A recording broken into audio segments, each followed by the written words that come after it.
નમસ્કાર મિત્રો, સ્વાગત છે તમારું ગુજરાત ટીવી ચેનલમાં। મિત્રો, આજે આપણે વાત કરવાની છે કે આ વિસ્તારમાં કેટલો વરસાદ પડ્યો છે અને આગામી દિવસોમાં વરસાદની આગાહી વિશેની। તો મિત્રો, સુરતમાં ભારે વરસાદ વરસી રહ્યો છે અને ઉપરવાસમાં ભારે વરસાદના કારણે કીમ નદી ગાંડીતુર બની છે। તો માંગરોળના મોટા બોરસરા ગામે કીમ નદીના પાણી નીચાણવાળા વિસ્તાર અને બેરલ બ્રિજ પાણીમાં ડૂબ્યા છે। તો રાજ્યના મોટાભાગના જિલ્લામાં વરસાદી માહોલ જામ્યો છે, જેમાં બપોરે 12 વાગ્યાથી 154 તાલુકામાં વરસાદ આવ્યો છે। તેમાં સમગ્ર દક્ષિણ ગુજરાતમાં ભારે વરસાદ પડ્યો છે, જેમાં ભરૂચના વાલિયામાં 6.5 ઇંચ વરસાદ પડ્યો છે। તો ભરૂચના નેત્રંગમાં 5 ઇંચ વરસાદ ખાબક્યો છે। તો સુરતના ઉમરપાડામાં 4.5 ઇંચ વરસાદ આવ્યો છે।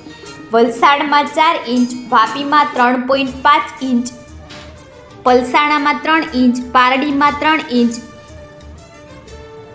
એમ 5 તાલુકામાં 2 ઇંચ કરતાં વધુ વરસાદ આવ્યો છે। 15 તાલુકામાં 1 ઇંચ કરતાં વધુ વરસાદ આવ્યો છે, તેમજ 117 તાલુકામાં સામાન્યથી 1 ઇંચ સુધી વરસાદ આવ્યો છે। તો રાજ્યના મોટાભાગના જિલ્લામાં વરસાદી માહોલમાં સવારે 10 વાગ્યા સુધી 144 તાલુકામાં વરસાદ પડ્યો છે। સમગ્ર દક્ષિણ ગુજરાતમાં ભારે વરસાદ પડ્યો છે, જેમાં ભરૂચના વાલિયામાં 6 ઇંચ વરસાદ, ભરૂચના નેત્રંગમાં 5 ઇંચ વરસાદ, સુરતના ઉમરપાડામાં 4 ઇંચ વરસાદ, વલસાડમાં 4.5 ઇંચ વરસાદ અને વાપીના પલસાણામાં 3 ઇંચ વરસાદ વરસ્યો છે।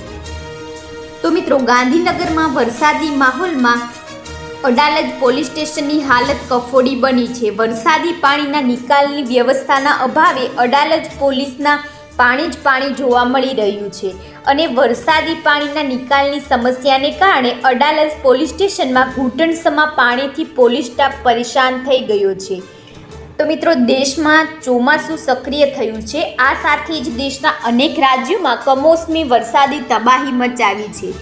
આસામ અને ગુજરાત બાદ દક્ષિણ ભારતના ઘણા રાજ્યો પૂરમાં પાણીમાં ડૂબી ગયા છે। 2 રાજ્યોમાં 30થી વધુ લોકોના મોત થયા છે। તો છેલ્લા 1 મહિનાથી દિલ્હીથી હિમાચલ પ્રદેશ સુધી વરસાદ ચાલુ થયો છે। છેલ્લા ઘણા દિવસોથી ગુજરાતમાં મેઘમંડાણ જોવા મળી રહ્યું છે, ત્યારે અનેક જિલ્લામાં ભારેથી અતિભારે વરસાદ જોવા મળી રહ્યો છે। ઘણી જગ્યા પર મેઘરાજા જાણે કહેર વરસાવી રહ્યા હોય તેવું જોવા મળી રહ્યું છે। ત્યારે ભરૂચ જિલ્લામાં પણ સાર્વત્રિક વરસાદ જોવા મળ્યો છે, જેને લઈને ભરૂચના વાલિયાના ડહેલી ગામમાં પાણી ભરાયા હોવાનું પણ સામે આવ્યું છે।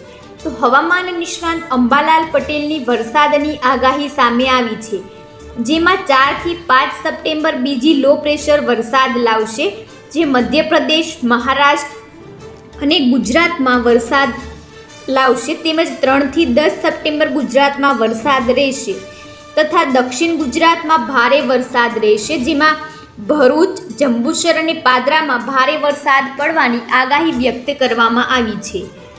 તો વડોદરા અને નસવાડીમાં પણ ભારે વરસાદની આગાહી કરાઈ છે। 13 થી 20 સપ્ટેમ્બર વરસાદનો બીજો રાઉન્ડ શરૂ થશે, તેમજ ભાદરવી પૂનમ સમયે વરસાદી માહોલ રહેશે, જેમાં ભાદરવા માસમાં વરસાદી માહોલ રહેશે।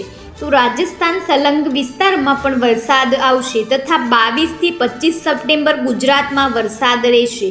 ઉત્તર અને મધ્ય સહિત રાજ્યભરમાં વરસાદ પડવાની શક્યતા વ્યક્ત કરવામાં આવી છે। તો 26 થી 5 ઓક્ટોબર ગાજવીજ સાથે વરસાદ પડવાની શક્યતા છે, તેમાં ગાજવીજ સાથે ભારે વરસાદ તથા સમુદ્ર કિનારે પવન ફૂંકાવાની આગાહી વ્યક્ત કરવામાં આવી છે।